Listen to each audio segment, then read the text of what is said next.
Assalamualaikum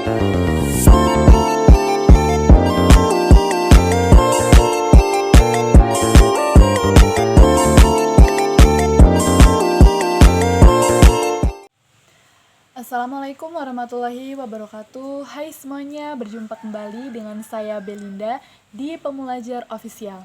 Kali ini saya akan sharing mengenai beasiswa KIP Kuliah tahun 2025. Nah, perlu kalian ketahui apa saja syarat dan ketentuan yang ada pada beasiswa KIP Kuliah tahun 2025. Yuk, simak video saya kali ini. Jadi adik-adik, KIP Kuliah itu adalah bantuan biaya pendidikan bagi lulusan SMA, SMK, atau MA sederajat yang punya potensi akademik baik dari berasal dari kategori tidak mampu secara ekonomi.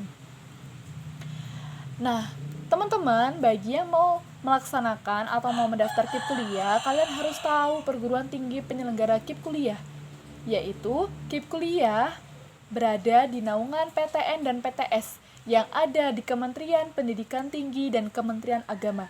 Jadi, kuliah itu tidak tersedia di Poltekkes, Kemenkes, dan sekolah kedinasan.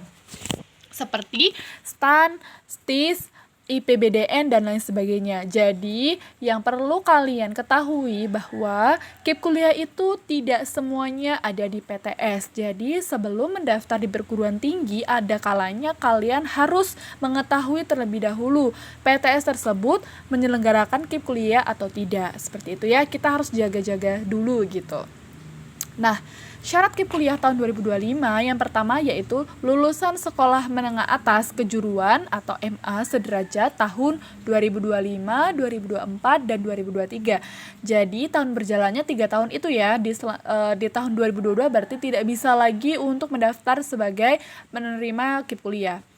Lulus seleksi masuk perguruan tinggi SNBP, SNBT, dan Mandiri. Nah, kalau saya dulu itu awal-awal mendaftar KIP Kuliah melalui jalur SNPTN ya, zaman saya waktu itu, karena saya tidak dinyatakan lolos SNMPTN.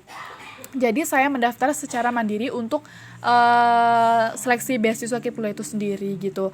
Lanjut, yaitu tidak terdaftar sebagai mahasiswa aktif di PD Dikti dan memiliki potensi akademik yang bagus dan berasal dari keluarga yang rentan miskin gitu ya. Jadi belum pernah ditetapkan sebagai penerima KIP Kuliah pada tahun sebelumnya dan kalian harus mendaftar secara mandiri di websitenya kipkuliah.kemdikbud.go.id. Nah, kategori ekonomi yang tidak mampu yaitu bagi teman-teman yang memiliki kartu KIP, KJP, KKS, atau PKH. Selanjutnya, data kalian itu terdaftar di DTKS. Nah, bagaimana sih cara mengeceknya untuk kalian terdaftar di DTKS gitu ya? Teman-teman bisa mendownload aplikasi Cek Bansos dan akan memasukkan nik kalian. Bisa nik kalian maupun orang tua kalian gitu ya. Selanjutnya, berasal dari panti asuhan dan panti sosial seperti itu. Dan kalian harus wajib memiliki surat keterangan tidak mampu bagi yang datanya tidak terdata di DTKS. Nah, pendaftaran prosedur KIP Kuliah itu sendiri yaitu kalian mendaftar secara mandiri di websitenya kipkuliah.kemdikbud.go.id. Tidak bisa mendaftar lewat desa, tidak bisa mendaftar lewat kecamatan, tidak bisa mendaftar lewat sekolah. Kalian harus mendaftar secara mandiri. Selanjutnya, pada saat pendaftaran, siswa memasukkan NIK, NISN, NPSN, dan alamat email yang valid dan aktif. Nah, sistem KIP Kuliah selanjutnya akan melakukan validasi NIK, NISN, dan NPSN serta kelayakan mendapatkan KIP Kuliah. Jika proses validasi berhasil, maka sistem kuliah selanjutnya akan mengirimkan nomor pendaftaran dan kode akses ke alamat email yang didaftarkan tersebut gitu.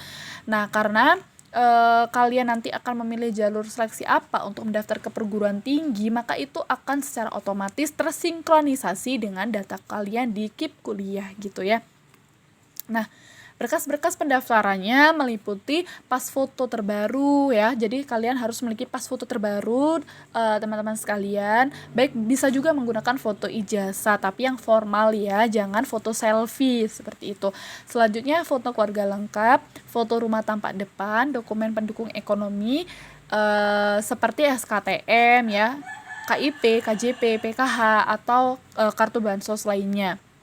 Jika teman-teman punya sertifikat prestasi, bisa juga dicantumkan, namun tidak wajib ya. Kalau ada boleh dicantumin, jika tidak juga tidak apa-apa gitu. Nah, fasilitas yang kalian dapatkan ya, tentunya kalian akan mendapatkan gratis biaya pendaftaran UTBK SNBT bagi yang terdata di DTKS. Kemudian pembebasan biaya pendidikan atau biaya kuliah ya. Jadi selama saya kuliah itu karena di kampus saya kan karena KIP-nya ini dapatnya cuma 2,4 ya. SPP saya lebih dari 2,4, maka saya akan membayar sisanya saja dari kekurangan UKT saya gitu.